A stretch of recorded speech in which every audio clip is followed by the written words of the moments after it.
ஆண்டவராகிய இயேசு கிறிஸ்துவின் நாமத்தினாலே மீண்டும் நான் உங்களை வாழ்த்தி வரவேற்கிறேன். கர்த்தருடைய கிருபையினாலும் அவருடைய பரிசுத்தமுள்ள இரக்கங்களினாலும் கடைசி கால யுத்த சந்ததி என்கிற ஒரு தலைப்பை மையமாக கொண்டு தேவன் எப்படியெல்லாம் இந்த கடைசி காலங்களில் தம்முடைய மக்களை பயன்படுத்த வேண்டும் என்று பிரியப்படுகிறார் என்கிற காரியத்தை அடிப்படையாக கொண்டு அநேகம் செய்திகளை நாம் மையாகவே பார்த்து கொண்டு வருகின்றோம். கவனும் கல்லும் என்கிற தலைப்பின் கீழாக அமைக்கப்பட்டிருக்கக்கூடிய இந்த செய்தி நம்முடைய வாழ்க்கைக்கு மிகுந்த பிரயோஜனமாய் இருந்திருக்கும் என்று கர்த்தராகிய தேவனுக்குள் நான் விசுவாசிக்கிறேன். ஆண்டவராகிய தேவனுடைய கடைசி கால ஆயத்தம் அல்லது கடைசி காலத்திலே தேவன் தம்முடைய பிள்ளைகளை எப்படியெல்லாம் ஆயத்தப்படுத்த வேண்டும் என்று விரும்புகிறார் என்கிறதை நாம் ஆழமான பரிமாணத்திலே தியானித்து கொண்டு வருகின்றோம். இன்றைக்கும் நாம் பார்க்க போகின்ற ஒரு முக்கியமான ஒரு விஷயம், ஆண்டவராகிய தேவனுடைய பிள்ளைகள் தங்களுடைய அந்தரங்கமான ஆயத்தத்தை மையப்படுத்தி அவர்கள் சரியான பரிமாணத்தில் இயங்க துவங்க ஆரம்பிக்கும் பொழுது மட்டும்தான் இந்த யுத்தத்திலே பரிபூர்ணமான ஜெயத்தை நாம் நம்முடைய வாழ்க்கையிலே பெற்றுக்கொள்ள முடிகிறது. ஒரு மனிதன் அந்தரங்கமான விதத்தில் சரியான ஆயத்தம் அடையாது இருக்கக்கூடிய வண்ணமாக இருக்கிறது உண்டானால் நிச்சயமாக வெற்றியை அவன் தன் வாழ்க்கையிலே பெற்றுக்கொள்ள முடிகிறது இல்லை. ஆகவேதான் கர்த்தர் சொல்லுகின்றார், ஒரு மனிதனுடைய அந்தரங்கமான ஆயத்தம் மிகவும் அவசியமானது, அத்தியாவசியமானதும் கூட என்று கர்த்தருடைய வேதம் நமக்கு தீர்க்கமான பரிமாணத்திலே பேசுகிறதை நாம் பார்க்கிறோம். இன்றைக்கு மற்றும் ஒரு முக்கியமான ஒரு விஷயத்தை நாம் பார்த்து கொண்டு வர வேண்டியது அவசியம். இதை குறித்து வேதம் நமக்கு சொல்லக்கூடிய மற்றும் ஒரு முக்கியமான ஆயத்தம் என்ன என்றால் 2 கொரிந்தியரின் புஸ்தகம் 10வது அதிகாரம் 4-5 ஆகிய வசனத்தில் மற்றும் ஒரு நல்ல ஒரு ஆயத்தமான விதத்தை பற்றி வேதம் நமக்கு தீர்க்கமாய் சொல்லுகிறது. வாசிக்க கேளுங்கள். 2 கொரிந்தியர் 10வது அதிகாரம் 4-5 ஆகிய வசனங்கள். எங்களுடைய போர் ஆயுதங்கள் மாம்சத்துக்கு ஏற்றவைகளாயிராமல் அரண்களை நிர்மூலமாக்குகிறதற்கு தேவ பலம் உள்ளவைகளாயிருக்கிறது. அவைகளால் நாங்கள் தர்க்கங்களையும் தேவனை அறியக்கூடிய அறிவுக்கு விரோதமாக எழும்புகின்ற எல்லா விதமான மேட்டிமைகளையும் நிர்மூலமாக்கி எந்த எண்ணத்தையும் கிறிஸ்துவுக்கு கீழ்ப்படிய சிறைப்படுத்தக்கூடியவர்களாய் நாங்கள் இருக்கிறோம். அவர் சொல்லுகின்றார், ஒரு ஆயுதங்களிலே சரியான ஆயத்த நிலை நம்முடைய வாழ்க்கையிலே வர வேண்டியது அவசியம். ஒரு மனிதன் விசுவாசத்தின் அடிப்படையிலே படக்கூடிய ஆயத்தங்களைப் போலவே இந்த ஆயுதங்களின் அடிப்படையிலும் சரியான ஆயத்த நிலையின் ஊடாக அவன் கடந்து போகிறது உண்டானால் மட்டும்தான் இந்த யுத்தத்திலே பரிபூர்ணமான ஜெயத்தை அவன் தன் வாழ்க்கையிலே பெற்றுக்கொள்ளக்கூடிய திராணி பெற்றவனாய் மாற்றமடைய துவங்குகின்றான். ஒரு மனிதனுடைய சரியான ஆயத்தம் சரியான முறையில் காண்பிக்கப்படுகிறது உண்டானால் நிச்சயமான வெற்றியை அவன் தன்னுடைய வாழ்க்கையிலே தடையில்லாமல் பெற்றுக்கொள்ளக்கூடியவனாய் மாற்றப்படுகின்றான். ஆகவேதான் கர்த்தர் சொல்லுகின்றார், இந்த ஆயத்தம் நம்முடைய வாழ்க்கையிலே அதீதமான முக்கியத்துவம் வாய்ந்த ஒன்று என்கிறதை பற்றி கர்த்தருடைய வேதம் நமக்கு தீர்க்கமாய் சொல்கிறது. அதில் என்ன ஆயுதம் நமக்கு தேவை என்றால், அரண்களை நிர்மூலமாக்கக்கூடிய அளவிற்கான வல்லமை பெற்ற ஆயுதம் நம்முடைய வாழ்க்கையிலே தேவை. சத்துருவனுடைய ஒரு காரியத்தை நாம் உடைய பண்ணக்கூடிய ஒரு மக்களாய் அல்ல, அல்லது வரக்கூடிய பிசாசின் ஒரு வழியான காரியங்களை தாக்கக்கூடியவர்களாய் அல்ல, அவன் வைத்திருக்கக்கூடிய அரணிப்பான நகரங்களை, அவன் கட்டி வைத்திருக்கக்கூடிய அரணிப்பான பட்டணங்களை, அவனுடைய அரண்கள் என்று அமைக்கப்படக்கூடிய அல்லது அழைக்கப்படக்கூடிய சாத்தானுடைய முக்கியமான குடியிருப்புகளை நாம் சென்று தாக்கக்கூடிய அந்த ஒரு தன்மைதான் மிகவும் மேன்மையானது, விசேஷமானதும் கூட. இப்பொழுது உதாரணமாக நான் உங்களுக்கு ஒரு விஷயத்தை சொல்ல வேண்டும் என்றால், நம்முடைய நாட்டுக்கும் அண்டை நாட்டுக்கும் சண்டை என்று வைத்துக் கொள்ளுங்கள். இவர்கள் என்ன செய்கிறார்கள்? விமான படைகளை அனுப்பி எதிரிகளுடைய தானியங்கள் எங்கெங்கெல்லாம் அமைக்கப்பட்டிருக்கிறது என்று பார்த்து அந்த தானியங்களின் மேல் குண்டு வீசி தகர்க்கிறதை போல சாத்தான் எங்கெங்கெல்லாம் அரணிப்பான காரியங்களை வைத்திருக்கிறான். அவைகளை நாம் குறிவைத்து தாக்குகிறது உண்டானால் சாத்தான் தன்னுடைய பலத்தை மெய்யாகவே இழந்து பலட்சியமாக கடந்து போகிறதை பார்க்க முடியும். ஆகவேதான் கர்த்தர் சொல்லுகின்றார், ஒரு பிசாசை நீ மையப்படுத்தி அல்ல, அவனுடைய ஒட்டு மொத்த அரண்களை உடைய பண்ணக்கூடிய அளவிற்கு நீ வல்லமை பொருந்தினவனாய் உன்னை நீ காத்துக்கொள்ள வேண்டும் என்று கர்த்தருடைய வேத வாக்கியங்கள் நமக்கு தீர்க்கமான விதத்தில் பேசுகிறது. ஒரு மனுஷனுடைய வாழ்க்கையிலே இந்த சத்துருடைய அரண்களை உடைய பண்ணக்கூடிய நிலைகளை நோக்கி கடந்து போகிறதான் மேன்மையானது, மகிமையானதும் கூட. அரண்களை உடைய பண்ண வேண்டும் என்று கர்த்தருடைய வேதம் நமக்கு சுட்டி காண்பிக்கிறது. சாத்தானுடைய அரண் எத்தன்மை உள்ளதாய் இருக்கிறது. எந்த சாத்தானுடைய அரணை நீங்களும் நானும் உடைய பண்ண வேண்டும்? இதுதான் கர்த்தருடைய வேதத்தில் சில வாக்கியங்களின் மூலமாய் ஆழமான விதத்தில் நாம் பார்க்க போகின்றோம். இனி வரக்கூடிய பகுதி சற்று ஆழமாக நான் உங்களோடு கூட பேச போகிறதுனால ஜெபத்தோடு கூட நீங்கள் கேளுங்கள். எப்படியெல்லாம் இந்த பிசாசின் ஆயுதங்களை நீங்களும் நாளும் தகர்க்கலாம் என்கிறதை பற்றி ஆழமாய் நாம் அறிந்து உணரப் போகின்றோம். முதலாவது காரியம், பிசாசுனுடைய முதல் விதமான அரண் எத்தன்மை உள்ளதாக இருக்கிறது என்று பாருங்கள்.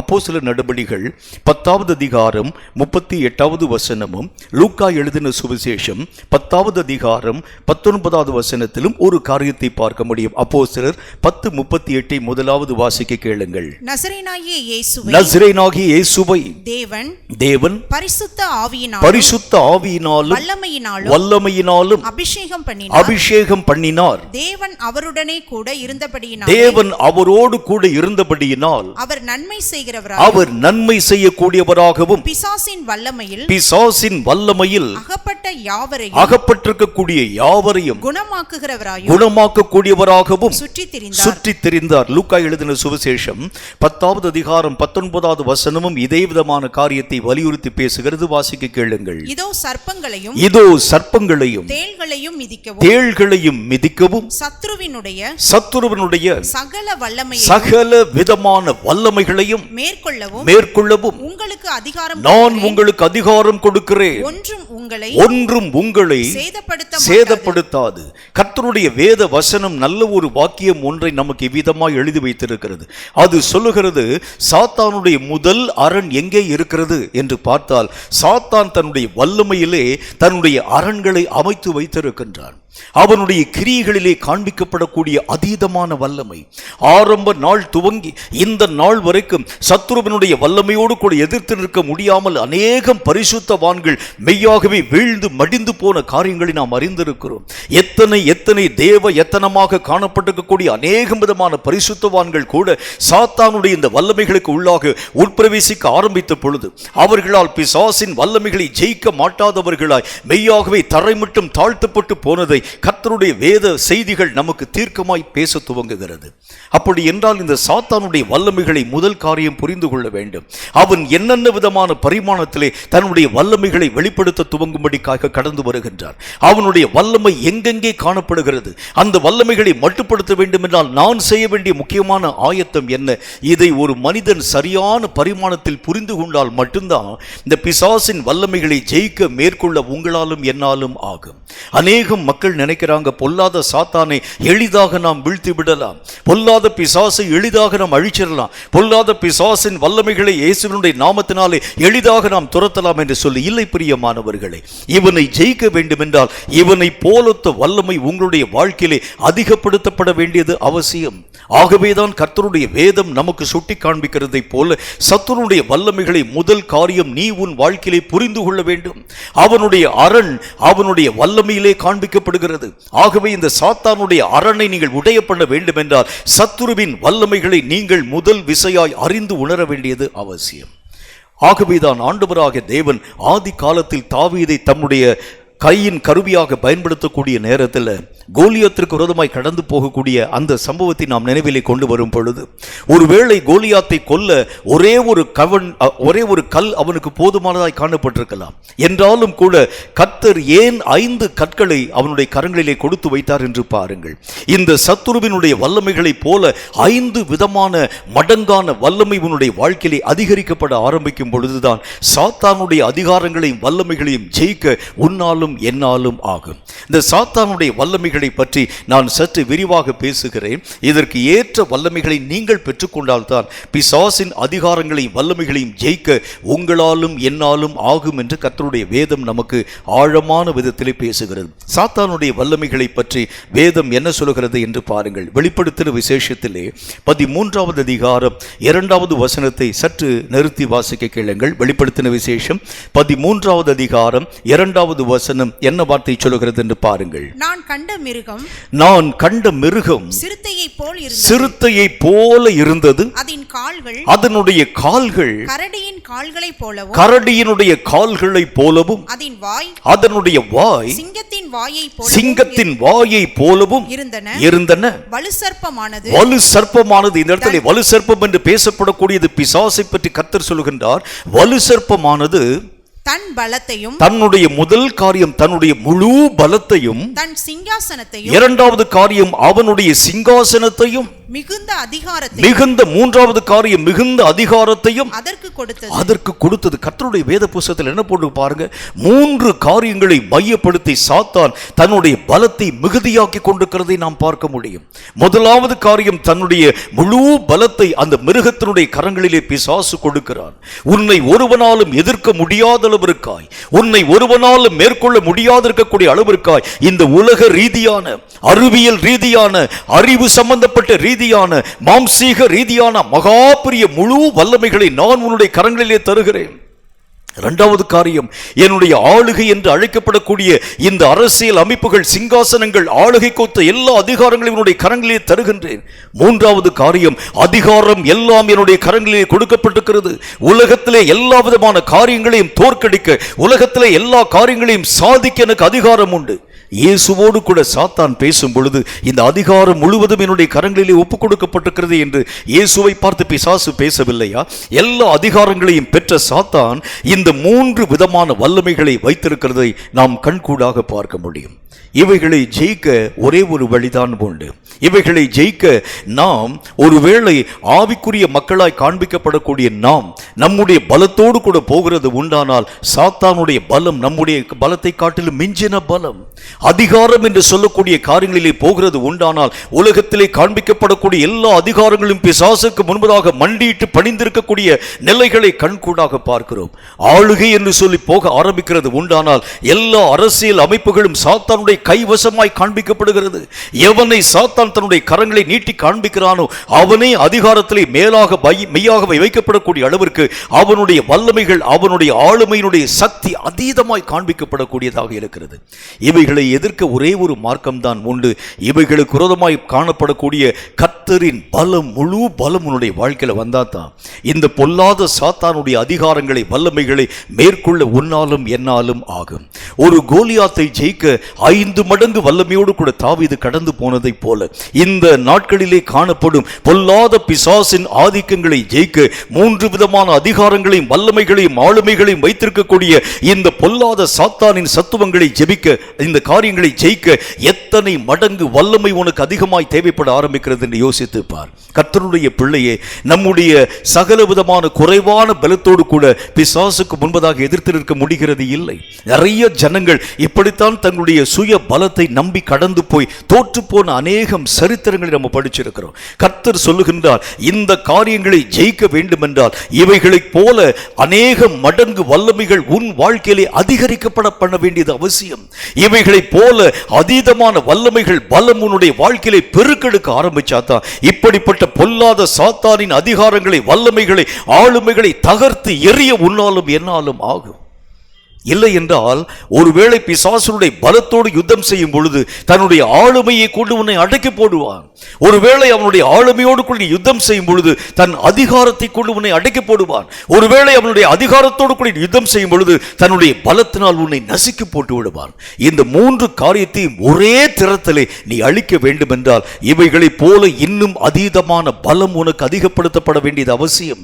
அதைத்தான் கர்த்தர் சொல்லுகின்றார், உன் வல்லமைகளை நீ அதிகப்படுத்த பிரியமானவனே, உன்னுடைய சத்துவங்களை நீ மிகுதியாக்கு பிரியமானவனே, உன் ஜெப வாழ்க்கையை அதிகப்படுத்து, சாத்தானுக்கு எதிரான வைராக்கியம் கொள்ளக்கூடிய விஷயத்தை அதிகப்படுத்து. இப்படிப்பட்ட காரியங்களை செய்ய ஆரம்பிக்கும் பொழுதுதான் எழும்பி வரும் இந்த மகா பெரிய போராயுதங்களை மகா பெரிய இரும்பு கரம் கொண்டு நசுக்க உன்னாலும் என்னாலும் ஆகும் என்று கர்த்தருடைய வேதம் சொல்கிறது. வெறும் கூச்சல் போடுகிறதுனாலே, வெறும் 4 வார்த்தைகளை பேசுகிறதுனாலே, அல்லது வெறும் காரியங்களை வைத்துக் கொள்ளுகிறதுனாலே இப்படிப்பட்ட சாத்தானின் அதிகாரங்களை ஜெயிக்க உன்னாலும் என்னாலும் முடியாது. இவைகளை போலொத்த மகா பெரிய கர்த்தருடைய பலம் உனக்குள் பெருக்கெடுக்க வேண்டியது அவசியம். இவைகளை போலொத்த மகா பெரிய சத்துவம் உனக்குள் பெருக்கெடுக்க வேண்டியது அவசியம். இவைகளை கொண்டுதான் சாத்தானுடைய எல்லா அதிகாரங்களை, வல்லமைகளை மேற்கொள்ள உன்னாலும் என்னாலும் ஆகும்.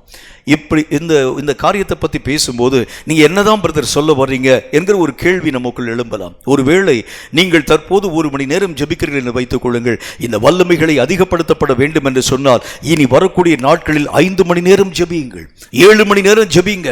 நீங்க ஜெபிக்க ஜெபிக்க ஜெபிக்க அதன் மூலமாய் வரக்கூடிய வல்லமை சாத்தானுக்கு நடுக்கத்தை உருவாக்கும். நீங்கள் வேத புஸ்தகங்களை அறிய அறிய அறிய அதன் மூலமாய் வரக்கூடிய வல்லமை சாத்தானுக்கு நடுக்கத்தை உருவாக்கும். இப்படி உங்களுடைய வல்லமைகளை நீங்கள் பெருக்கிக் கொள்ள ஆரம்பிக்கும் பொழுதுதான் எழும்பி நிற்கும் இந்த நாட்களிலே உலகத்தை அச்சுறுத்தி கொண்டு வரக்கூடிய சாத்தானின் ஆதிக்கங்களையும் அதிகாரங்களையும் வல்லமைகளையும் ஜெயிக்க உன்னாலும் என்னாலும் ஆகும் என்று கர்த்தருடைய வேதம் சொல்கிறது. சாத்தானுடைய வல்லமை இந்த 3 மார்க்கத்திலே மட்டுமல்ல, அவனுடைய முக்கியமான வல்லமை எதை பொறுத்து அமைக்கப்படுகிறது என்று சற்று ஆழமாய் பாருங்கள். மத்தேயு எழுதின சுவிசேஷத்தில் 12வது அதிகாரம் 29வது வசனம் இந்த வார்த்தையை நமக்கு சொல்கிறது. மத்தேயு 12வது அதிகாரம் 29வது வசனத்தில் இவனுடைய மகா பெரிய வல்லமை எத்தன்மை உள்ளதாக நமக்கு விரோதமாய் வருகிறது என்று ஆழமாய் நமக்கு எழுதப்பட்டிருக்கிறதை சற்று நிதானமாய் வாசிக்க கேளுங்கள். அன்றியும் பலவானை முந்தி கட்டினால், பலவானை முந்தி நீங்கள் கட்டினால் ஒழிய பலவானுடைய வீட்டிற்குள் ஒருவன் புகுந்து அவனுடைய உடைமைகளையும் எப்படி கொள்ளையிடக்கூடும்? அவனுடைய உடைமைகள் எல்லாவற்றையும் எப்படி கொள்ளையிட முடியும்? கட்டினானே ஆகில் அவன் வீட்டை கொள்ளையிடலாமே. கர்த்தருடைய வேதம் சொல்கிறது பலவான். பிசாச கர்த்தர் பேசுகின்றார், பலவான், அவன் பலசாலி. இந்த பலசாலியினுடைய பலத்தை நீங்கள் மெய்யாகவே கட்டினால்தான் அவனுடைய உடைமைகளை கொள்ளையடிக்க முடியும். அப்படி என்றால் கர்த்தர் எதை நமக்கு வலியுறுத்தி பேசுகின்றார்? இந்த நாட்களிலே சாத்தானுடைய கரங்களிலே ஆளுமை கொடுக்கப்பட்டிருக்கிறது. சாத்தானுடைய கரங்களிலே உலகத்தினுடைய அதிகாரங்கள் கொடுக்கப்பட்டிருக்கிறது. சாத்தானுடைய கரங்களிலே பலம் கொடுக்கப்பட்டிருக்கிறது. சாத்தான் எதை நினைத்தாலும் சாதிக்கக்கூடிய அளவிற்கு பண பலங்கள், பெயர் பலங்கள், புகழ் பலங்கள், இன்னும் எத்தனை பலத்துக்குரிய காரியங்கள் எல்லாவற்றையும் செய்ய முடியுமோ அத்தனையும் செய்யக்கூடிய காரியங்கள் அவனுடைய கரங்களுக்குள் இருக்கிறது. கர்த்தர் சொல்லுகின்றார், இவைகள் எல்லாம் கர்த்தருடையவைகள் என்றாலும் சாத்தான் தன்னுடைய ஆதிக்கத்திலே வைத்திருக்கிறதை எப்படி நீயும் நானும் பிடுங்கிக் கொள்ள முடியும் என்றால் பலவானை முந்தி நீ எழும்பி கட்ட வேண்டும் என்று கர்த்தர் சொல்லுகின்றார். இந்த பலவானை கட்ட வேண்டும் என்றால் நாம் செய்ய வேண்டிய காரியம் என்ன? அவனுடைய பலத்தை போல இன்னும் பலத்தை அதிகமாய் பெருக்கிக் கொள்ள ஆரம்பிக்கும் பொழுதுதான், அந்த பலத்தை காட்டிலும் மிகுதியான பலத்தை நீங்கள் சம்பாதிக்கும் பொழுதுதான் நிச்சயமாகவே பலவானை முந்தி கட்ட உன்னாலும் என்னாலும் ஆகும். இதை விளக்குகிறதற்கு நல்ல ஒரு சம்பவத்தை உங்களுக்கு நான் சொல்லுகிறேன் பாருங்கள். அதிகாரம் பெற்ற சாத்தான் இயேசுவுக்கு முன்பதாக நடுங்குகிறதற்கு காரணம் என்ன? அதிகாரம் பெற்ற பொல்லாத பிசாசு இயேசுவை கண்ட மாத்திரத்தில் நடுங்கி ஓடி போகிறதற்கு காரணம் என்ன என்றால் அவருடைய பலம் இன்னதென்று சாத்தானுடைய கண்கள் மெய்யாகவே துல்லியமாய் ஆராய்ந்து பார்க்க துவங்கி இருந்தது. ஆண்டவராகிய தேவனுடைய பலத்தை அவர் இன்னும் மேன்மைப்படுத்த துவங்க ஆரம்பித்திருந்தார். தன் பிதாவாகிய தேவனோடு கூட வைத்திருக்கக்கூடிய ஐக்கியத்தினால் அந்த பலத்தை இன்னும் அதிகப்படுத்த ஆரம்பித்த பொழுது எழும்பி நிற்கும் சாத்தான் ஆண்டவராகிய இயேசுவுக்கு முன்பதாக நிற்க முடியாமல் நடுங்க துவங்க ஆரம்பித்தான். இதை கேட்கும் கர்த்தருடைய பிள்ளையே, உன்னுடைய பலத்தை நீ அதிகப்படுத்த வேண்டும். எப்படிப்பட்ட பலத்தை, எந்த மாதிரியான பலத்தை நீ அதிகப்படுத்த வேண்டும் என்றால் உனக்கு விரோதமாய் நிற்கும் சாத்தானை கட்டும் பலமாக உன் பலம் மிகுதியாக்கப்பட வேண்டியது அவசியம். அதைத்தான் கர்த்தர் சொல்லுகின்றார். சும்மா சாத்தான் ஒரு அடி அடிக்கிறதல்ல, சாத்தானுடைய தாக்குதல்கள் யாவற்றையும் நாம் ஜெயிக்கிறதல்ல, அல்லது சாத்தானுடைய தன்மைகளிலிருந்து நாம் தப்பிக்கொள்கிறது அல்ல. சாத்தானை கட்டும் பலத்தை நீ உனக்குள் அதிகப்படுத்து. சாத்தானை காட்டிலும் மிஞ்சின பலத்தை நீ உடையவனாய் காண்பிக்கப்பட வேண்டும். கர்த்தருடைய வேத புஸ்தகம் அதைத்தான் நமக்கு வலியுறுத்தி பேச ஆரம்பிக்கிறது. இந்த நான் படித்த என்னுடைய கல்லூரியிலே அதாவது எனக்கு ரொம்ப பிடித்த சப்ஜெக்ட் வந்து ஃபிசிக்ஸ் சப்ஜெக்ட். அதில் த ரிலேட்டிவ் வெலாசிட்டி என்கிற ஒரு காரியத்தை பற்றி அவங்க வந்து சொல்லுவாங்க. ரிலேட்டிவ் வெலாசிட்டி அப்படின்னா வந்து என்ன அர்த்தம்னா, 2 பேருந்துகள் ஒரே வேகத்தில் ஓடுகிறது என்று வைத்துக் கொள்ளுங்கள். அந்த 2 பேருந்துகளும் ஒரே வேகத்தில் ஓடுகிறது உண்டானால் 2ம் பக்கத்தில் போய்கொண்டிருக்கிறதை மாத்திரம்தான் நம்ம வந்து பார்க்க முடியும். எல்லா காரியத்திலும் அப்படி பார்க்க முடியும். ஒருவேளை அடுத்த பேருந்தினுடைய வேகம் சற்று அதிகரிக்கிறது உண்டானால் முந்தின பேருந்துவை அது மெய்யாகவே மேற்கொண்டு வேகமாய் ஓடுகிறதை பார்க்க முடியும். இது மாதிரி ரிலேட்டிவ் வெலாசிட்டி மாதிரி நம்முடைய பலமும் சாத்தானுடைய பலமும் ஒரே தரத்திலே காண்பிக்கப்படுகிறது உண்டானால் சாத்தானும் நாமும் போரிட்டு கொண்டே இருப்போமே தவிர அந்த போரிலே வெற்றி தோல்வி நிர்ணயம் பண்ணப்படுகிறது இல்லை. நீங்கள் வெற்றி பெற வேண்டும் என்றால் சாத்தானுடைய வல்லமையை காட்டிலும் உன்னுடைய வேகம் அதிகமாக்கப்படணும். சாத்தானுடைய தன்மைகளை காட்டிலும் உன்னுடைய வேகம் அதிகமாக்கப்பட வேண்டும். இன்னும் நான் உங்களுக்கு என்ன சொல்லட்டும், சாத்தானை குறித்து கர்த்தருடைய வேதம் சொல்கிறது, இரவு பகல் பாராமல் ஓய்வில்லாமல் உழைக்கக்கூடியவன் சாத்தான். இரவு நேரமாக இருந்தாலும் நம்மை வஞ்சிக்கும்படி எழும்பி வரக்கூடியவன், பகல் நேரமாக இருந்தாலும் எழும்பி வரும்படி வஞ்சிக்கக்கூடியவன், மத்தியான நேரமாக காணப்பட ஆரம்பித்தாலும் நம்மை எழும்பி நின்று வஞ்சிக்கும்படி வரக்கூடியவன், எல்லா நேரத்திலும் நம்மை சுற்றி வகை தேடி கொண்டிருக்கக்கூடிய பொல்லாத பிசாசு. அவனுக்கு எங்காகிலும் ஓய்வு ஒளிச்சல் இருக்கிறதா என்று பாருங்கள். நம்மை எந்த விதத்திலே வஞ்சிக்கலாம் என்று சொல்லி எங்கும் அங்கும் இரவு பகல் பாராமல் சுற்றி கொண்டிருக்கக்கூடிய பிசாசினுடைய வல்லமைகளை ஜெயிக்க வேண்டும் என்றால் நீயும் நானும் இரவு பகல் பாராமல் விழித்திருந்து கர்த்தரோடு கூட ஐக்கியம் கொள்ள வேண்டியது எவ்வளவு அவசியம் என்று யோசித்து பாருங்கள். அந்த பலத்தை காட்டிலும் அதிக பலத்தை நீங்கள் பெற்றுக்கொள்ள வேண்டும் என்றால் அவனை காட்டிலும் இன்னும் ஒரு பங்கு உங்களுடைய பலம் அதிகரிக்கப்பட வேண்டியது அவசியம் அல்லவா? உங்களுடைய பலம் இன்னும் அதிகரிக்கப்பட ஆரம்பிக்கும் பொழுதுதான் இந்த பிசாசானவன் உங்களுடைய பலத்தை கண்டு நடுங்க துவங்க ஆரம்பித்து விடுவான். ஆகவேதான் கர்த்தர் சொல்லுகின்றார், சாத்தானுடைய இயக்கத்தை போல இயக்கம் அல்ல, சாத்தானுடைய இயக்கத்தை காட்டிலும் ஒரு பங்கு மேலாக நீங்கள் இயங்கி பாருங்கள். சாத்தானுடைய வல்லமையை காட்டிலும் ஒரு பங்கு வல்லமையை அதிகரிக்க பண்ணி பாருங்கள். சாத்தானுடைய கிரியைகளை காட்டிலும் ஒரு மடங்கு கர்த்தராகிய தேவனுடைய வல்லமைக்குள் நீங்கள் உங்களுடைய வாழ்க்கை ஊன்ற கட்டப்பட்டு மெய்யாகவே வளர்க்க நீங்கள் பிரயாசப்பட்டு பாருங்கள். இந்த சாத்தானை எளிதாக ஜெயிக்க உங்களாலும் என்னாலும் ஆகும் என்று கர்த்தருடைய வேதம் நமக்கு சொல்கிறது. முதல் அரண், சாத்தானுடைய அரணை குறிவைத்து தாக்கக்கூடிய முதல் அரண் அவனுடைய வல்லமை. இந்த வல்லமைக்கு விரோதமாய் நீங்கள் ஜெயிக்க வேண்டும் என்றால் உங்கள் வல்லமைகளை முதல் காரியம் அதிகப்படுத்த வேண்டியது அவசியம். இந்த சாத்தானுடைய அரணாக காணப்படக்கூடிய இந்த வல்லமைகளை பயன்படுத்தித்தான் இந்த நாட்களிலே உலகத்திலே எல்லா காரியங்களையும் சாத்தான் தன் இஷ்டப்படியே உருவாக்கி கொண்டு வருகின்றான். தன்னுடைய இச்சைப்படியே காரியங்களை உருவாக்கி கொண்டு வருகின்றான். அவனை தடுக்கிறவன் அவனை போல பலவான் யாருமே இல்லை. அவனை மேற்கொள்ளக்கூடிய சத்துவமும் நிறைந்த ஒரு மனிதன் யாருமே இல்லாததினாலே தடுக்கக்கூடிய திராணியற்ற மனுக்குலத்தை அழிக்கும்படி பொல்லாத பிசாசு தீவிரமாய் வருகிறான். இதை கேட்கும் கர்த்தருடைய பிள்ளையே, நீ உன்னை வலிமைப்படுத்த வேண்டிய சாத்தானுடைய அரண் என்று அழைக்கப்படக்கூடிய அவனுடைய வல்லமைகளை மெய்யாகவே குறிவைத்து தாக்கக்கூடிய நேரம் இது என்று கர்த்தர் நமக்கு மெய்யாகவே சுட்டி காண்பிக்கின்றார். அவனுடைய வல்லமைகளைப் போல உங்களுடைய வல்லமைகளை நீங்கள் அதிகரிக்க பண்ணுங்கள். அவனுடைய சத்துவங்களைப் போல உங்கள் சத்துவங்களை நீங்கள் பெருக பண்ணுங்கள். அவனுடைய உழைப்பை போல உங்கள் உழைப்பை இன்னும் நீங்கள் அதிகரிக்க பண்ணுங்கள். கர்த்தராகிய தேவனுடைய நாமத்தினால் நீங்கள் உங்கள் ஆவிக்குரிய நிலைகளை வலிமைப்படுத்த ஆரம்பிக்கிறது உண்டானால் இந்த பொல்லாத சாத்தான் நடுங்குகிறதை கண் கூடாக பார்க்க முடியும் என்று கர்த்தருடைய வேதம் நமக்கு சொல்லுகிறது. ரெண்டாவது விஷயத்தை நம்ம பார்க்கணும். இது ரொம்ப முக்கியத்துவம் வாய்ந்த ஒரு விஷயமும் கூட. சாத்தானுடைய மற்றொரு அரண் எங்கே அமைக்கப்பட்டிருக்கிறது, என்ன மாதிரியான விதத்தில் அமைக்கப்பட்டிருக்கிறது என்று பாருங்கள். எபேசியருக்கு எழுதப்பட்ட நிருபம் 6வது அதிகாரம் 11வது வசனத்தில் சாத்தானுடைய இரண்டாவது முக்கியமான தந்திரம் இப்படிப்பட்ட காரியத்திலே நமக்கு சொல்லப்படுகிறது. எபேசியர் 6:11 வாசிக்க கேளுங்கள். நீங்கள் பிசாசின் தந்திரங்களோடு எதிர்த்து நிற்க திராணி உள்ளவர்கள் ஆகும்படி தேவனுடைய சர்வாயுத வர்க்கத்தையும் தரித்துக் கொள்ளுங்கள். இரண்டாவது காரியம், சாத்தானுடைய முக்கியமான தன்மை என்ன அப்படின்னா, தந்திரமாய் மக்களை வஞ்சிக்கக்கூடிய வஞ்சகம். தந்திரமான காரியங்களிலே தந்திரமான கலப்புகளை உருவாக்கக்கூடிய வஞ்சிக்கக்கூடிய வஞ்சகம். நாம் அந்த காரியங்களை உணர முடியாத அளவிற்காக இந்த தந்திரமாக காரியங்களை செய்யக்கூடிய பொல்லாத பிசாசு நீங்கள் உணர்கிறதுக்கு உரிய நேரத்தில் எடுக்கிறதுக்கு முன்பதாக நீங்கள் வஞ்சிக்கப்பட்டு எங்கோ கடந்து போக ஆரம்பிச்சிடுவீங்க. அடிக்கடி நான் என்னுடைய செய்தியிலே சொல்லக்கூடிய நல்ல ஒரு உதாரணம், ஒரு பெரிய ட்ரெயின் வருகிறது என்று வைத்துக் கொள்ளுங்கள். அது தன்னுடைய ட்ராக்கில் ஓடிக்கொண்டிருக்கக்கூடிய அந்த ட்ரெயின், இந்த ட்ரெயின் அப்படி இன்னொரு ட்ராக்குக்கு மாற்றப்பட வேண்டும் என்று சொன்னால், ஒரு ட்ராக்கில் ஓடிக்கொண்டிருக்கக்கூடிய ட்ரெயின் அடுத்த தண்டவாளத்திற்குள் போக வேண்டும் என்று சொன்னால் அதில் என்ஜின் டிரைவர்கள் கஷ்டப்பட்டு ஸ்டேரிங்கை திருப்பி அடுத்த தண்டவாளத்துக்கு கொண்டு போக வேண்டும் என்கிற அவசியம் ஒன்றுமே இல்லை. மேலே ஒரு சில நபர்கள் மேலே நின்று கொண்டிருப்பாங்க. அவங்களுடைய கையில் சில லீவர்கள் கொடுக்கப்பட்டிருக்கும். அந்த லீவருக்கு பேர் பாயிண்ட் என்று சொல்லுவாங்க.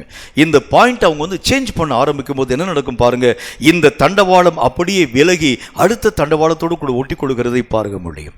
நடக்கக்கூடிய காரியம் என்ன, அவ்வளோ பெரிய ட்ரெயினாய் வரக்கூடிய ட்ரெயின் இந்த தண்டவாளத்தினுடைய ட்ராக்கை விட்டு மாறி அப்படியே லைட்டாக அந்த பக்கம் அப்படி டர்ன் பண்ணி ஓடுகிறதை பார்க்க முடியும். இப்படி தான் பிசாசும் கூட நீங்களும் நானும் அறிய முடியாத அளவிற்கு ட்ராக்கை மாறி ஓட பண்ண ஆரம்பிச்சிருவோம். நம்முடைய ட்ராக் அப்படி திருப்ப ஆரம்பிச்சிருவோம்.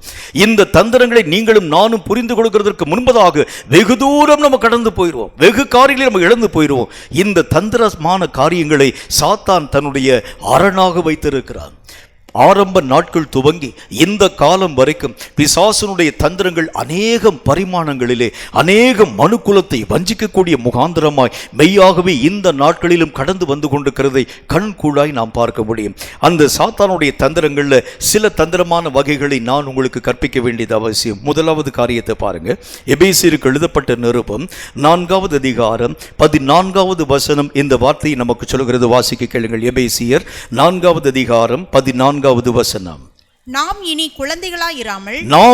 குழந்தைகளாயிராமல் மனுஷருடைய சூதும் வஞ்சிக்கிறதற்கு ஏதுவான தந்திரமும் உள்ள போதகமாகிய பலவித காற்றினாலே அலைகளைப் போல அடிபட்டு அலைகிறவர்களைப் போல இராமல். கர்த்தருடைய வேதத்தில் ஒரு நல்ல ஒரு காரியத்தை பார்க்கிறோம்.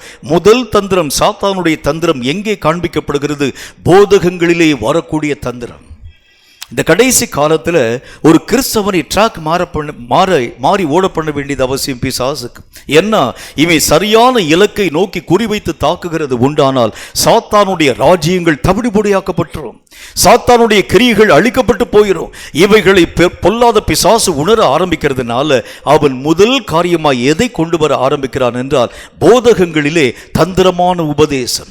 நாம் அவைகளை ஆராய்ந்து பார்க்க முடியாத உபதேச கலப்புகள், அவைகளை யோசித்து பார்க்க முடியாத உபதேச கலப்புகள். ஆமா, இதில் என்னங்க தப்பு இருக்கிறது, இதில் என்ன குற்றம் இருக்கிறது, இதில் என்ன குறைபாடுகள் காண்பிக்கப்படுகிறது? இப்படி அநேகம் திறத்தாருடைய மனதை மயக்கக்கூடிய அளவிற்கு, வஞ்சிக்கக்கூடிய அளவிற்கு பொல்லாத சாத்தான் தந்திரமான போதகங்களை இந்த கடைசி காலங்களில் கலப்பாக உருவாக்கி கொண்டு வருகின்றான். கர்த்தருடைய வேத புத்தகத்தில் என்ன ஒரு காரியத்தை கர்த்தர் நமக்கு சொல்லுகின்றார்? இந்த தந்திரங்களை நீங்கள் முதல் காரியம் புரிந்து கொள்ள வேண்டும். இவைகளுக்கு எதிராகத்தான் உங்கள் ஆயுதங்களை நீங்கள் மெய்யாகவே பலப்படுத்தி அனுப்ப வேண்டியது அவசியம். இந்த கடைசி நாட்களிலே வரக்கூடிய போதக கலப்புகள் எத்தனை காரியங்கள். கொஞ்ச நாளுக்கு முன்னால் ஒரு விஷயத்தை நான் இவ்விதமாய் கேள்விப்பட ஆரம்பித்தேன். ஒரு குறிப்பிட்ட திருச்சபையிலே காண்பிக்கப்படக்கூடிய ஜனங்கள், அதில் காண்பிக்கப்படக்கூடிய 99.9% மக்கள் இயேசு கிறிஸ்துவினுடைய கன்னி பிறப்பை மறுதலிக்கிறார்கள் என்கிற செய்தியை நான் கேள்விப்பட்டேன். அது மிகவும் பிரபலம் வாய்ந்த ஒரு பழமை வாய்ந்த ஒரு சபையும் கூட. அதே திருச்சபையிலே காண்பிக்கப்படக்கூடிய இன்னும் ஒரு கூட்டத்தார் அவங்க என்ன சொல்றாங்க பாருங்க, இயேசு கிறிஸ்து உயிரோடு கூட எழும்பவில்லை, இயேசு கிறிஸ்து மரித்து உயிரோடு கூட எழும்பினார் என்கிறதெல்லாம் அது ஒரு சாதாரணமான ஒரு கட்டுக்கதை என்கிறதை பற்றி பேசுறாங்க. இதை ஆபோதிக்கக்கூடிய மக்களும் கூட அநேகமாக எழும்ப ஆரம்பிச்சிட்டாங்க. எத்தனை உபதேச கலப்புகள் இந்த கடைசி காலங்களிலே உருவாக்கப்பட்டு கொண்டு வருகிறது. இதற்கு என்ன காரணத்தை நான் உங்களுக்கு சொல்ல முடியும்? ஒரே ஒரு காரணம் தான். நீங்கள் சாத்தானை குறிவைத்து தாக்கக்கூடாது என்பதற்காக பலவிதமான பிரிவினைகளை பிசாசு உருவாக்குகிறார். சபைகள் ஒன்றிணைக்கப்படக்கூடாது என்கிறது பிசாசுனுடைய நோக்கம். சபைகளிலே காண்பிக்கப்படக்கூடிய மக்கள் ஒன்றாக இணைந்து கர்த்தராகிய தேவனுடைய யுத்த சேனாய் எழுப்பப்படக்கூடாது, அது பிசாசுனுடைய நோக்கம். ஆகவே பல விதமான பிரிவுகளை, தந்திரமான போதகங்களை, கலப்புகளை உருவாக்கி இங்கும் அங்கும் ஜனங்களை பிரிந்து திசை திரும்பி மெய்யாகவே ஓட பண்ண ஆரம்பிக்கிறான் பிசாசு. இப்படி ஓடப்படக்கூடிய காரியங்கள் நிமித்தம் என்ன நடக்கும் பாருங்கள். இனி சாத்தானை அவர்கள் மையப்பொருளாக பார்க்க மாட்டாங்க, சாத்தானுக்கு எதிராக அவர்கள் ஏங்க மாட்டாங்க, சாத்தானுடைய காரியங்களுக்கு விரோதமான காய்களை நகர்த்த மாட்டாங்க. அவர்கள் பார்க்கிறதெல்லாம் தன்னை போல தன்னை விட்டு பிரிந்து போன அடுத்த சபை மக்களுக்கு விரோதமாக எழும்புவார்களை தவிர பிசாசோடு கூட யுத்தம் பண்ண அவர்கள் மறந்து போக ஆரம்பிக்கிறத பார்க்க முடியும். இந்த நாட்களில் நடைபெறக்கூடிய பிரச்சனை உங்களுக்கு தெரியுமே. ஊழியர்களின் நடுவில் எத்தனை பெரிய சண்டை. ஒரு ஊழியக்காரன் நன்றாக பிரசங்கம் பண்ணுகிறான் என்று சொல்லி கேள்விப்பட்ட உடனே அடுத்தவன் அதற்கு அதாவது இந்த மாற்று கருத்துக்களை சொல்லி அவனுடைய பிரசங்கம் தவறு என்று எத்தனை விதமான காரியங்களை பேச ஆரம்பிக்கிறாங்க. இவன் ஒருத்தன் ஜெபம் பண்ணுகிறதை ஆரம்பிக்கிறது உண்டானால் மற்றொருவன் சொல்லுகிறான், ஜெபத்திற்கு இப்பொழுது நமக்கு என்ன அவசியம் இருக்கிறது? நீ முதலாவது காரியம் உன்னை நீ சுகமாக்கிக் கொள்ள வேண்டும், சுகத்தினுடைய ஆராதனை நோக்கி நீ கடந்து போக வேண்டும். இன்னொருத்தன் சொல்றான், நீ ஆண்டவராகிய தேவனுடைய அபிஷேகத்துக்குள் வர வேண்டும். இன்னொருவன் சொல்லுகிறான், நீ மெய்யாகவே ஐஸ்வர்ய சம்பன்னனாய் உருவாக்கப்பட வேண்டும். இப்படி பலவித கலப்புகள் வரும் பொழுது கேட்கக்கூடிய மக்கள் எதை பின்பற்றுவார்கள்? யோசிச்சு பாருங்க. இது சாத்தானுடைய முக்கியமான தந்திரம். சாத்தானுடைய முக்கியமான தந்திரம். இந்த சாத்தான் இந்த தந்திரத்தை பயன்படுத்தித்தான் தன்னை எதிர்க்கும் மக்களுடைய பலத்தை பலவீனப்படுத்த ஆரம்பிக்கிறான். இதை கேட்கும் கர்த்தருடைய பிள்ளையே, நீ செய்ய வேண்டிய முதல் காரியம் என்ன என்றால், கர்த்தர் சொல்லுகின்றார், அவன் தந்திரம் என்று அழைக்கப்படக்கூடிய அவனுடைய அரணை முதல் காரியம் குறிவைத்து தாக்கு. அவன் எந்தெந்த போதக கலப்புகளை உருவாக்கும்படியான தந்திரங்களை கொண்டு வருகிறான், இவைகளுக்கு எதிராக நீ உன்னுடைய ஆயுதங்களை உயர்த்துகிறது உண்டானால் இந்த சாத்தானுடைய தந்திரங்கள் மெய்யாகவே நிர்மூலமாக்கப்படுகிறதை பார்க்க முடியும். அன்றைக்கு ஒரு நாள் அகித்தோப்பேலுடைய அந்த தந்திரமான யோசனைகளை கர்த்தர் அபத்தமாக்கினதைப் போல நீ உன்னுடைய ஆயுதங்களை சாத்தானுடைய தந்திரம் என்கின்ற அரணுக்கு விரோதமாய் குறிவைத்து தாக்குகிறது உண்டானால், போதக கலப்புகள் என்று அழைக்கப்படக்கூடிய தந்திரங்களுக்கு விரோதமாய் நீ குறிவைத்து தாக்குகிறது உண்டானால், இனி சாத்தான் ஆவிக்குரிய ஜனங்களை கெட்டுப்போக பண்ணுகிறது எப்படி? சாத்தான் ஆண்டவராகிய தேவனுடைய பிள்ளைகளை மெய்யாகவே பலவீனப்படக்கூடிய அளவிற்கு அவர்களுடைய காரியங்கள் யாவற்றையும் உருவாக்குகிறது எப்படி? ஆகவேதான் கர்த்தர் சொல்கின்றார், எழும்பக்கூடிய நீ மற்றவனை குறித்து மற்ற காரியங்களை பேசக்கூடியவனாய் அல்ல, இவன் அப்படி சொல்றான் இவன் இப்படி சொல்றான்னு சொல்லி பேசக்கூடியவனாய் அல்ல, அவைகளை அந்த விதமாய் செய்யும்படிக்காக தூண்டக்கூடிய தந்திரங்களினால் ஏவக்கூடிய சாத்தானை குறிவைத்து தாக்கி என்று கர்த்தர் சொல்லுகின்றார். சாத்தான் அந்த தந்திரமான காரியங்களை பயன்படுத்தக்கூடிய நேரத்தில் அவன் அறியாமல் அவன் தந்திர சாலை என்று அழைக்கப்படக்கூடிய இந்த போதக தந்திரங்களை குறிவைத்து தாக்கு. உண்மையான கிறிஸ்தவனாக காணப்படக்கூடிய நீயும் நானும் அவைகளை அழித்து ஒழித்து நிர்மூலமாக்குகிறது உண்டானால், இந்த பொல்லாத சாத்தானுடைய தந்திரங்கள் அழிக்கப்படுகிறது உண்டானால், அவ்வளவுதான், எல்லாமே ஒன்றுமில்லாமல் கடந்து போகிறத பார்க்க முடியும். இதை விளக்க ஒரு நல்ல ஒரு சம்பவம் வேத சத்தியத்திலிருந்து உங்களுக்கு நான் சொல்ல வேண்டும். ஆண்டவராகிய தேவனுடைய மனிதனாய் காணப்பட்ட மொர்தெகாய், இந்த மொர்தெகாய் என்கின்ற மனிதன் ஆமானுக்கு வணக்கம் சொல்ல மறந்து போனான்.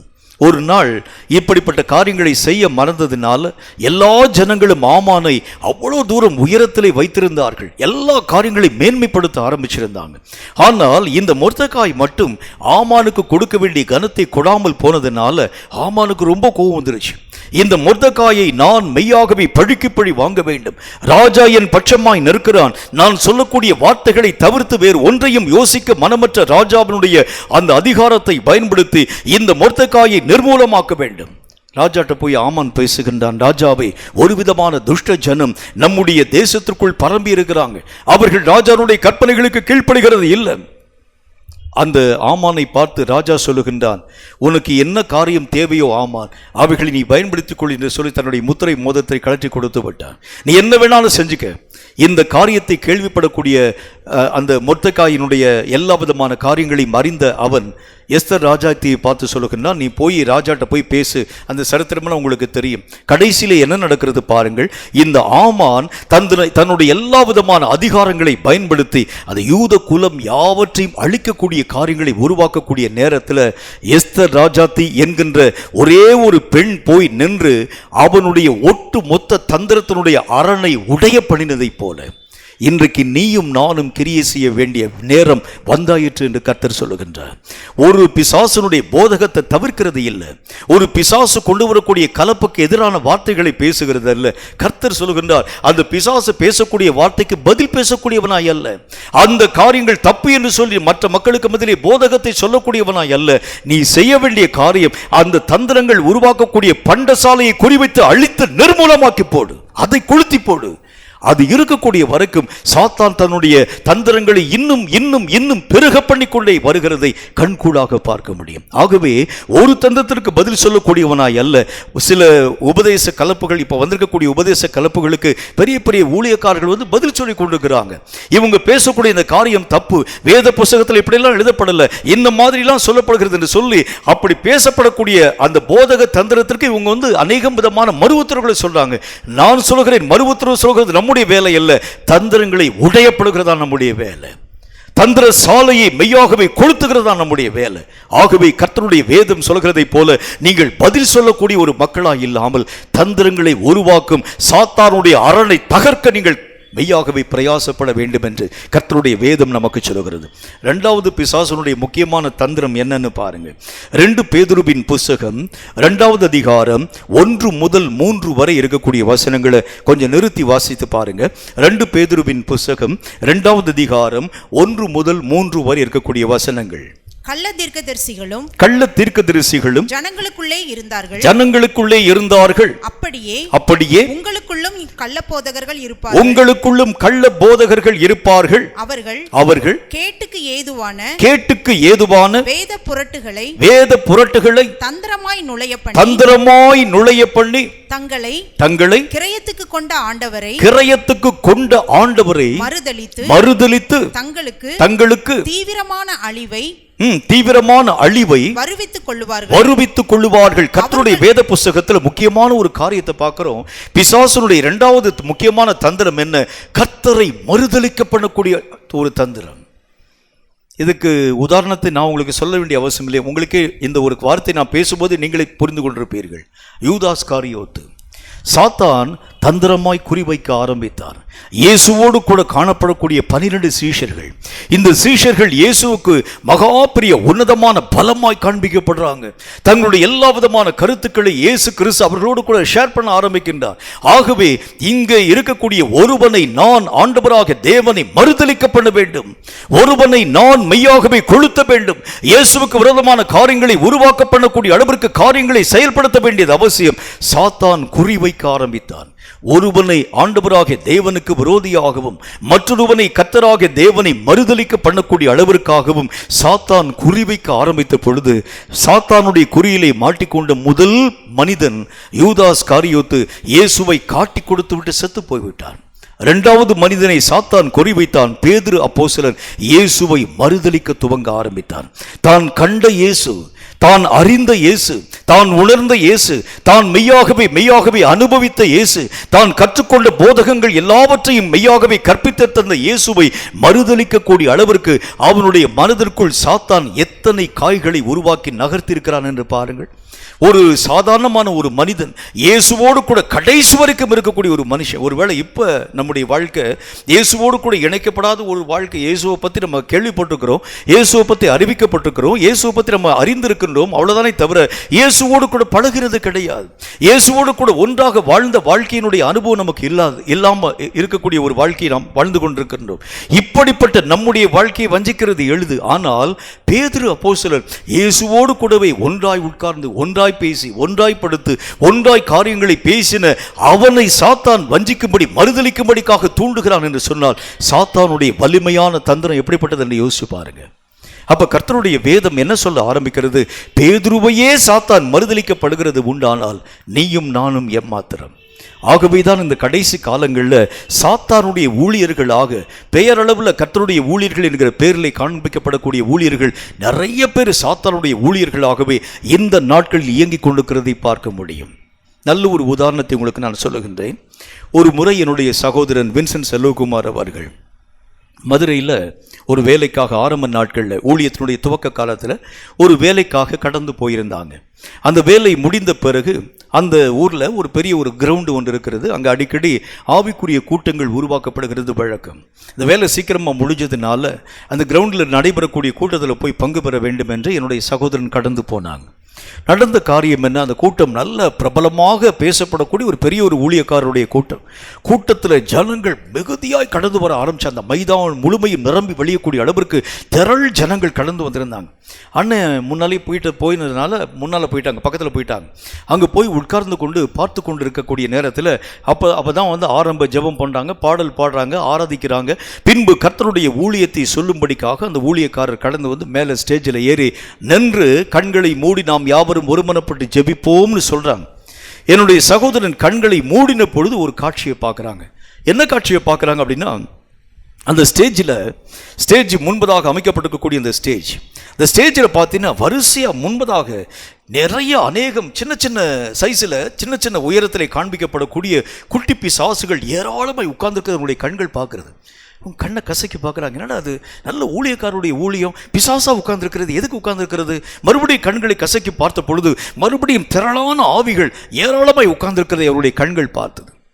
அந்த ஆரம்ப ஜெபத்தில் இந்த ஊழியக்காரர் சொல்லுகின்றார், கர்த்தர் இப்பொழுது சில பேரை அபிஷேகத்திற்குள் நடத்த வேண்டும் என்கிற ஒரு வார்த்தை என்னோடு கூட பேசுகின்றார். இதோ என்னுடைய இடது பக்கத்திலே உட்கார்ந்திருக்கக்கூடிய கூட்டத்தின் நடுவிலே கர்த்தருடைய ஆவியின் வல்லமை இறங்க போகிறது, ஏராளமான மக்கள் இப்பொழுது கர்த்தருடைய அபிஷேகத்தால் நிரப்பப்பட போறாங்க என்று சொல்லி தன்னுடைய இடது கரத்தை நீட்டின மாத்திரத்தில் ஸ்டேஜில் உட்கார்ந்துருச்சு பார்த்தீங்களா பிசாசுகள்.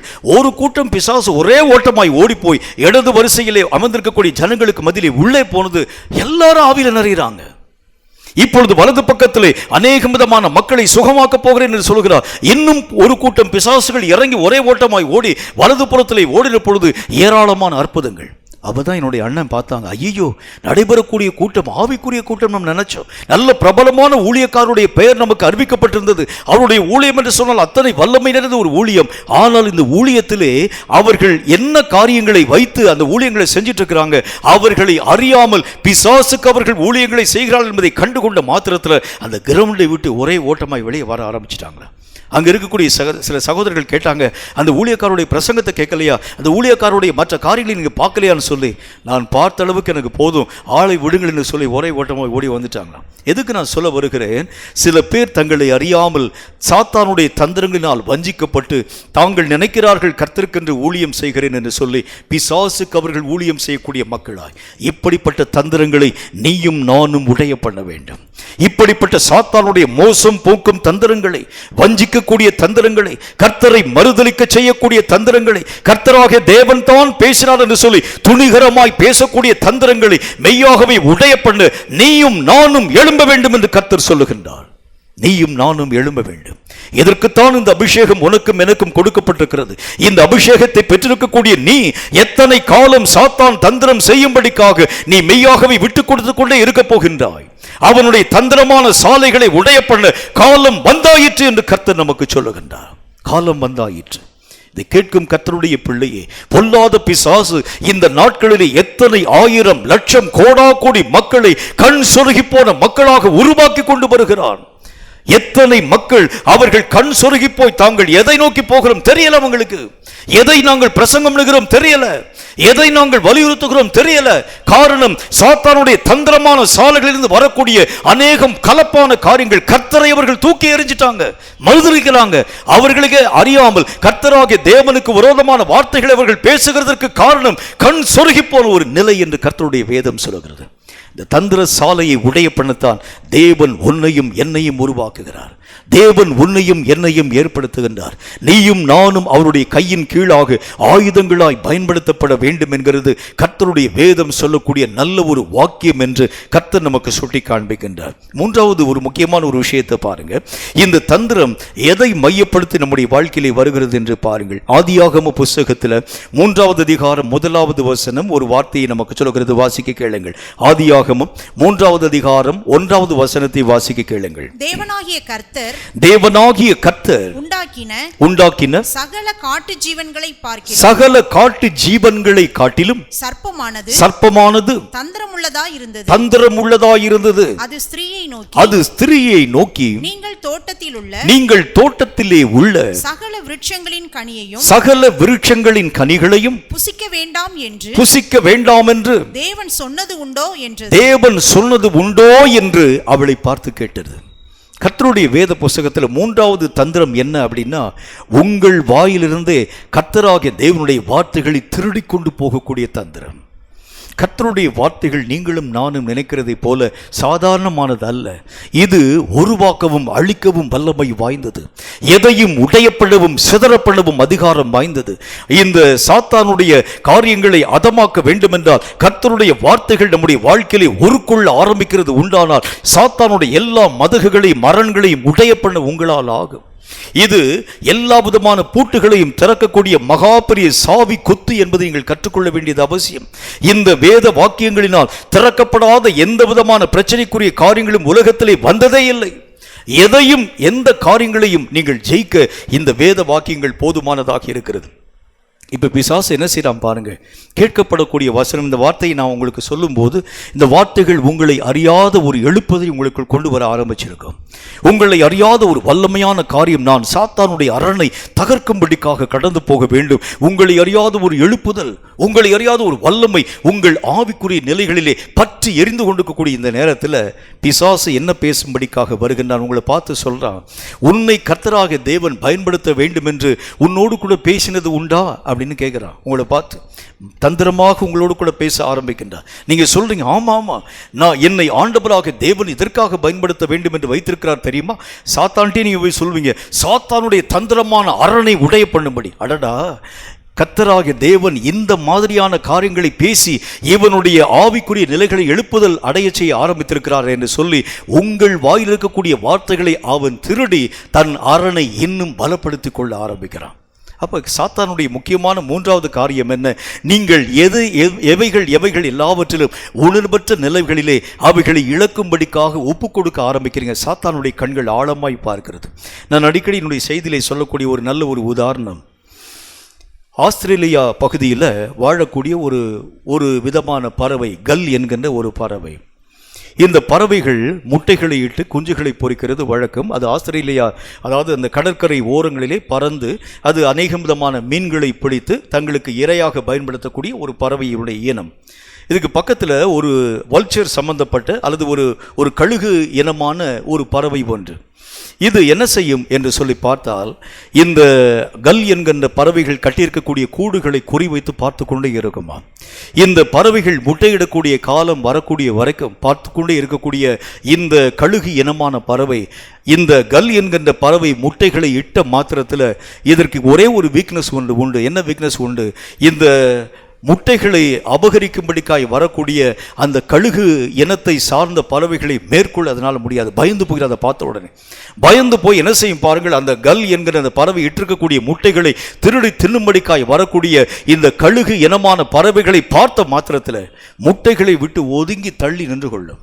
கஷ்டப்பட்டு இட்ட அந்த முட்டையை அந்த பறவை அங்கேயே அந்த கல் என்கின்ற பறவைக்கு முன்பதாக கொத்தி உடைத்து குடித்து விட்டு கடந்து போகிறத பார்க்க முடியும். இப்படித்தான் பிசாசும் கூட. அவன் என்ன செய்கிறான்? நீ கஷ்டப்பட்டு பெற்றிருக்கக்கூடிய ஆவிக்குரிய நன்மைகளை நீயும் நானும் அறியாமல் தந்திரமாய் திருடும்படி கடந்து வருகின்றான். தந்திரமாய் திருடும்படி.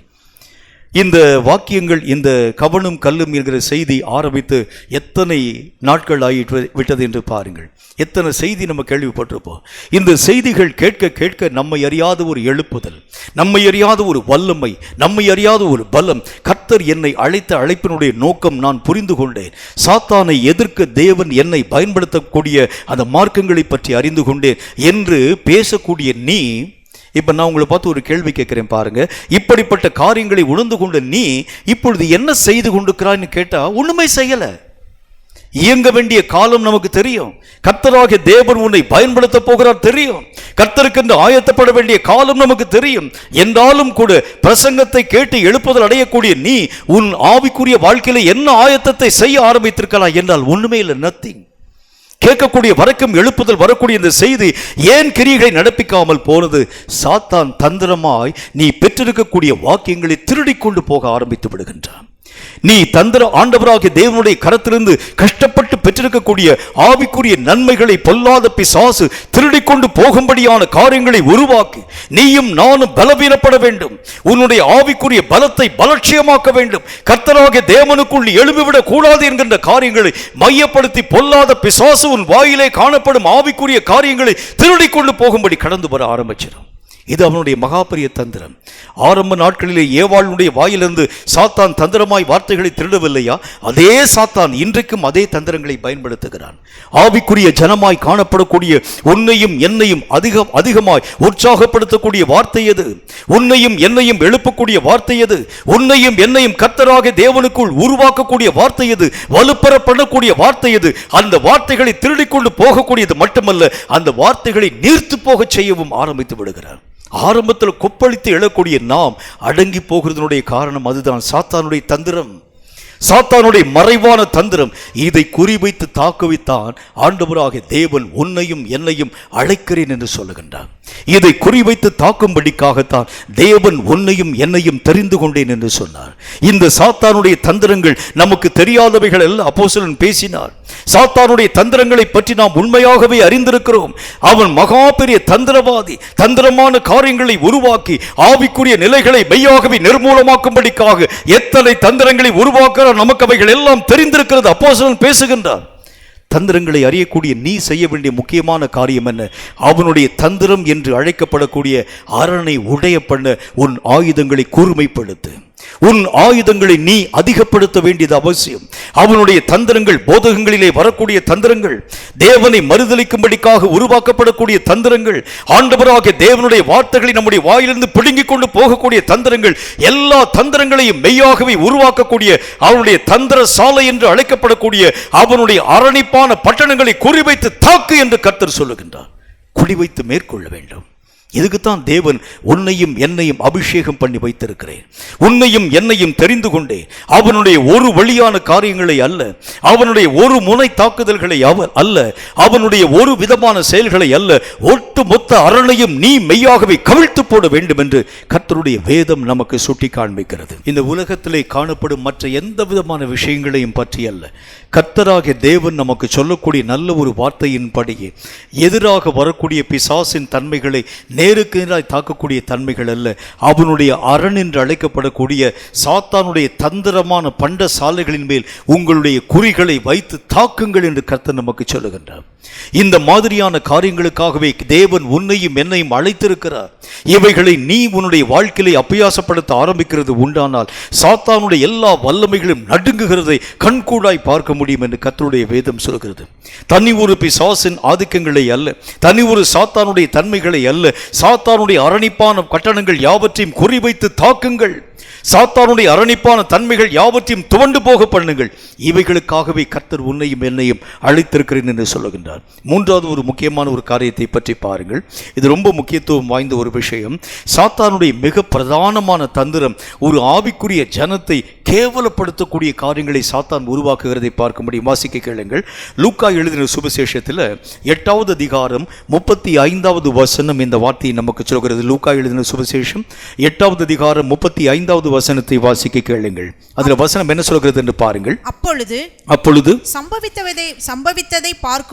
சம்பவித்தவைகளை பார்க்கும்படி ஜனங்கள் புறப்பட்டு இயேசுவினிடத்தில் வந்து பிசாசுகள் விட்டு போன மனுஷன் வஸ்திரம் தரித்து இயேசுவின் பாதத்தின் அருகே உட்கார்ந்து புத்தி தெளிந்திருக்கிறதை கண்டு பயந்தார்கள். கர்த்தருடைய வேத புஸ்தகத்தில் பார்க்கிறோம். மூன்றாவது காரியம் கர்த்தருடைய வேதம் சொல்கிறது, நம்மை அவமானப்படுத்தும் நிர்வாணத்தை உருவாக்குகிறார். இந்த பிசாசு முக்கியமான மூன்றாவது தந்திரம் என்ன? எந்த இடத்தில் நீ மெய்யாகவே உயர்த்தப்பட ஆரம்பித்தாயோ, எந்த இடத்தில் மகிமை உள்ளவனாய் நீ உன்னை காண்பிக்க துவங்கினாயோ, அதே இடத்தில் உன்னை கேவலப்படுத்தக்கூடிய காரியங்களை உருவாக்குகிறவன் சாத்தான். எத்தனை ஆவிக்குரிய ஜனங்களுடைய நிலைகளை பார்க்கிறோம். சிம்சோனுடைய வாழ்க்கையை பார்க்கிறோம். அவன் அத்தனை தூரம் கேவலப்படுத்தப்பட்டதற்கு காரணம் என்ன? சாத்தான் அவனை நிர்வாணப்படுத்த ஆரம்பித்தான்.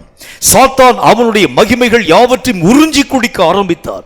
இந்த பொல்லாத சாத்தானை நியாயம் விசாரிக்கும்படியாக, பொல்லாத சாத்தானுடைய ஆளுகைகளை மெய்யாகவே தவிர்க்கும்படியாக இஸ்ரவேலின் மேல் அதிபதியாய் வைத்திருக்கக்கூடிய சிம்சோன் மேல் சாத்தானுடைய கண்கள் விழ ஆரம்பித்த பொழுது அவன் பார்த்தான், இவனை எப்படி கேவலப்படுத்த முடியும், இவனை எப்படி மெய்யாகவே நிர்மாணப்படுத்த முடியும், இவனுடைய அவலட்சணம் காண்பிக்கப்படக்கூடிய அளவிற்கு இவனுடைய காரியங்களை எவ்வளவு தூரம் நான் மெய்யாகவே கேவலப்படுத்த முடியும் என்று சாத்தான் கங்கணம் கட்டிக்கொண்டு காரியங்களை உருவாக்க ஆரம்பிச்சான்.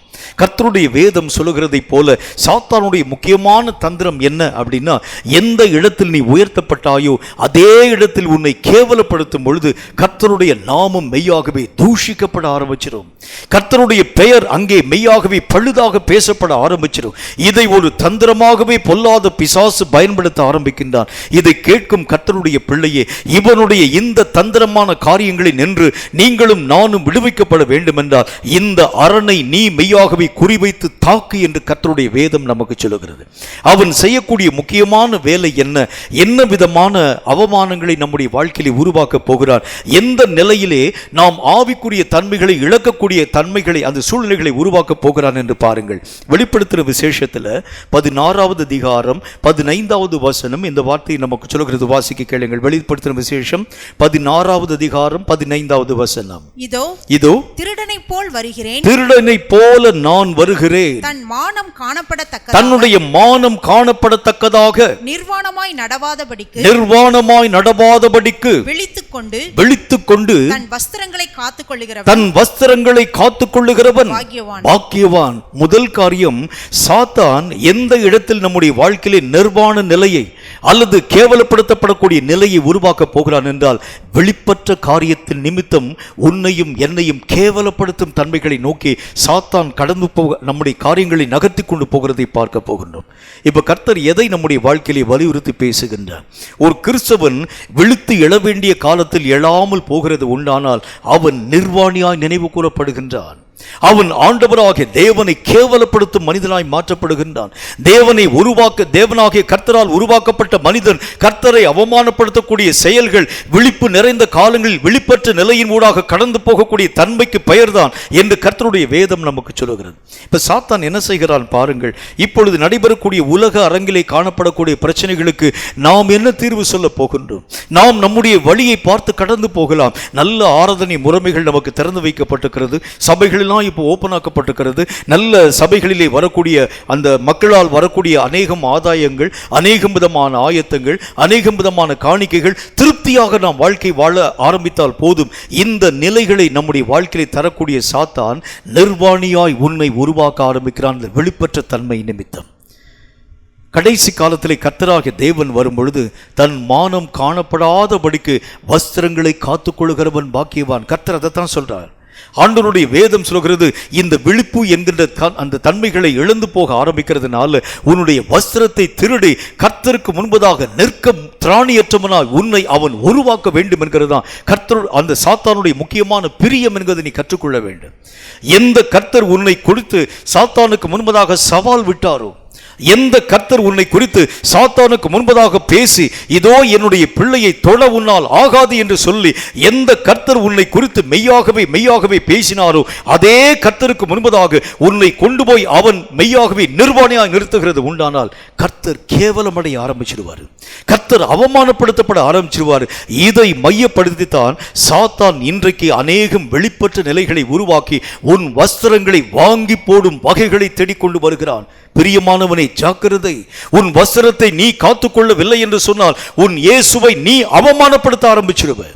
உன் சாத்தானை நீ மகிமைப்படுத்த துவங்கி விடுவாய். ஆகவேதான் பொல்லாத சாத்தான் இந்த கடைசி காலங்களில் இப்படிப்பட்ட காரியங்களை ஜனங்களுக்கு விரோதமாய் உருவாக்கி வெளிப்பற்ற ஒரு மந்தமான நிலைகளை தோற்றுவிக்க ஆரம்பிக்கிறான். இதை கேட்கும் தேவனுடைய பிள்ளையாகி நீயும் நானும் விழித்தெழுந்து வெளிப்பற்ற நிலையை உருவாக்கும் தன்னுடைய அரணை, சாத்தானுடைய அரணை உடைய பண்ணும்படிக்காக நீயும் நானும் ஜனங்களுக்கு மத்தியிலே எழுப்புதலை உருவாக்கும்படிக்காக சாத்தானுடைய வெளிப்பற்ற நிலை, அவமானப்படுத்தும் நிலை, நிர்வாணத்தை தோற்றுவிக்கும் நிலை என்கிற நிலையாகிய இந்த அரணை குறிவைத்து தாக்கி என்று கர்த்தர் நமக்கு சொல்லுகின்றார். இந்த அபிஷேகத்தை பயன்படுத்தி சாத்தான் யாரையெல்லாம் கேவலப்படுத்தும் காரியத்தை வைத்திருக்கிறானோ, எத்தனை ஊழியக்காரர்களை அவமானப்படுத்தி அதன் மூலம் கர்த்தருடைய பெயருக்கு களங்கம் கற்பிக்கும் காரியங்களை உருவாக்கும்படி சாத்தான் எத்தனை காய்களை வைத்திருக்கிறானோ அவைகளை குறிவைத்து தாக்க வேண்டிய பொறுப்பு உன் பொறுப்பும் என் பொறுப்பும் என்று கர்த்தர் சொல்லுகின்றார். இதற்காகவே நாம் அழைக்கப்பட்டிருக்கிறோம். இதை கேட்கும் தேவ மனிதனே, இதை கேட்கும் கர்த்தருடைய ஊழியனே, இதை கேட்கும் விழிப்புள்ள கிறிஸ்தவனே, நீ எழும்ப வேண்டிய காலம் வந்தாயிற்று. நீ ஓட வேண்டிய காலம் வந்தாயிற்று. சாத்தானுடைய அரண்களை குறிவைத்து தாக்க வேண்டிய காலம் வந்தாயிற்று. சாத்தான் தன்னுடைய காலங்கள் முடிய போகிறது என்பதற்காக அதி தீவிரமாய் ஓடக்கூடிய இந்த காலங்களிலே சாத்தானுடைய ஓட்டத்திற்கு முட்டுக்கட்டை போட வேண்டிய காலம் வந்தாயிற்று என்று கர்த்தர் சொல்கிறார். அது யாரை கொண்டு கர்த்தர் செய்ய போகின்றார்? உன்னையும் என்னையும் கொண்டுதான் கர்த்தர் செய்ய போகின்றார். சத்துருவை உடைய பண்ண உன்னாலும் என்னாலும் ஆகும். சத்துருவை ஜெயிக்க உன்னாலும் என்னாலும் ஆகும். சத்துருடைய அரண்களை உடைய பண்ண உன்னாலும் என்னாலும் ஆகும். அதற்கு தேவையான தேவ பலத்தை நீ வேண்டி விரும்பி கேட்டு பெற்றுக்கொள்ள ஆரம்பிக்கிறது உண்டானால் இந்த சாத்தான் இல்லை. இனி எத்தனை படை வலிமைகளை திரட்டி கொண்டு பிசாசு வர ஆரம்பித்தாலும் சாத்தானையும் அவனுடைய சேனையும் அதமாக்க நம்முடைய சேனை போதும் என்று கர்த்தர் நமக்கு சொல்லுகின்றார். இன்று முதல் விழித்து எழும்பி கர்த்தருடைய பலத்திற்குள் உன்னை நீ பலப்படுத்திக் கொள்ள பிரயாசப்பட வேண்டும். சாத்தானுடைய வலிமைகளுக்கு எதிராக பலம் கொள்ள நீ உன்னை அதிகமான பலமுள்ளவனாய் பலவானாய் உருவாக்க வேண்டியது அவசியம். இதை கேட்கும் கர்த்தருடைய பிள்ளையாகி நீ எழுந்து ஆண்டவராகிய தேவன் வைத்திருக்கக்கூடிய இந்த கடைசி கால போருக்கென்கிற ஆயத்தத்தின் நிலைகளின் ஊடாக கடந்து போக ஆரம்பிக்கிறது உண்டானால் சாத்தானுடைய சேனைகளையும் அரணிப்பான பட்டணங்களையும் தவிடுபொடியாக்கி கர்த்தராகிய தேவனுடைய ராஜ்யத்தை ஸ்தாபிக்க நம்மால் ஆகும் என்று கர்த்தர் நமக்கு சொல்லுகின்றார். கண்களை மூடி தலைகளை தாழ்த்தி கர்த்தரை நோக்கி நாம் ஜெபம் செய்வோம். சர்வ வல்லமுள்ள ஆண்டவராகிய கர்த்தாவே, இந்த வார்த்தைகளை கேட்டு உம்முடைய பிள்ளைகளுக்காய் நன்றி.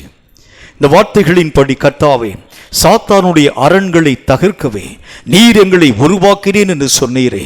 பொல்லாத பிசாசானவன் எத்தனை போர் ஆயுதங்களை இந்த கடைசி காலங்களிலே உருவாக்கி தன்னுடைய அரணிப்பான பட்டணங்களை மென்மேலும் அரண் உள்ளதாக மாற பண்ணி இந்த கடைசி கால யுத்தத்திலே ஆயத்தப்படக்கூடிய மக்களை எப்படியெல்லாம் வஞ்சிக்கும்படியான மோசங்களை உருவாக்கும்படி வருகிறானோ அவனையும் அவனுடைய அரணிப்பான கோட்டைகளையும் தகர்க்க இன்றைக்கு கர்த்தருடைய ஆவியானவர் நீரங்களை எழுப்பி உருவாக்கி தந்ததற்காய் உம் நாமத்தை நன்றியோடு நாங்கள் ஸ்தோத்திரிக்கிறோம் ஆண்டவரே.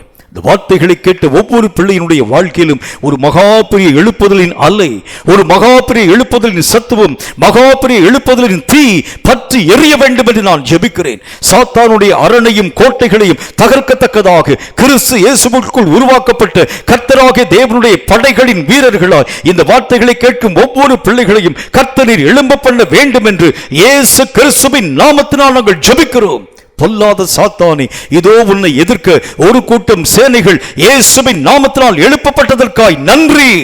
சத்துருவின் மெய்யாகவே அரணிப்பான பட்டணங்கள் தவிடுபடியாக்கப்பட போகிறதற்காக கோடா கோடி ஸ்தோத்திரம் ஆண்டவரே. இந்த வார்த்தைகளை கேட்ட ஒவ்வொரு பிள்ளைகளையும் கர்த்தர் நீர் அப்படி எழுப்புதலை பண்ணி கடைசி கால யுத்த சந்ததிகளாய் உருவாக்கி எழும்பி பிரகாசிக்க செய்து சாத்தானை தரை மட்டும் தாழ்த்தி கர்த்தருடைய ராஜ்யத்தை உலகத்திலே ஸ்தாபிக்க கிருபைகளை தந்து ஆசீர்வதிக்க வேண்டும் என்று இயேசு கிறிஸ்துவின் நாமத்தினால் ஜெபித்திருக்கிறோம் எங்கள் பரிசுத்தமுள்ள நல்ல பிதாவே. ஆமேன், ஆமேன். இந்த வார்த்தைகளை கேட்ட உங்கள் ஒவ்வொருவரையும் கர்த்தர் ஆசீர்வதிப்பாராக. கடைசி கால சாத்தானுடைய வல்லமைகளை தகர்க்கவே கர்த்தர் நம்மை தெரிந்து கொண்டார். நம்முடைய ஆயுதங்கள் வல்லமை உள்ளதாக, தேவனாகிய கர்த்தருடைய பலத்தினால் சாரம் உள்ளதாக மாற்றப்படுகிறது. உண்டானால் எழும்பி வரும் சாத்தானுடைய எப்படிப்பட்ட அரணையும் உடைய பண்ண உன்னாலும் என்னாலும் ஆகும். இவைகளுக்காகவே தேவன் உன்னையும் என்னையும் தெரிந்து கொண்டார். இதை கேட்கும் கர்த்தருடைய பிள்ளையே, எழுப்புதலின் காலம் துவங்கியாகிவிட்டது. சாத்தானை எதிர்க்கும் காலம் வந்தாகிவிட்டது. நீ உன்னுடைய ஆயுதங்களை ஆயத்தப்படுத்துகிறது உண்டானால் சாத்தானின் சேனைகளை தவிடுபொடியாக்கவும் கிறிஸ்துவின் ராஜ்யத்தை ஸ்தாபிக்கவும் உன்னாலும் என்னாலும் ஆகும். கர்த்தர் இதோ சீக்கிரமாய் வருகிறார். மாரநாதா.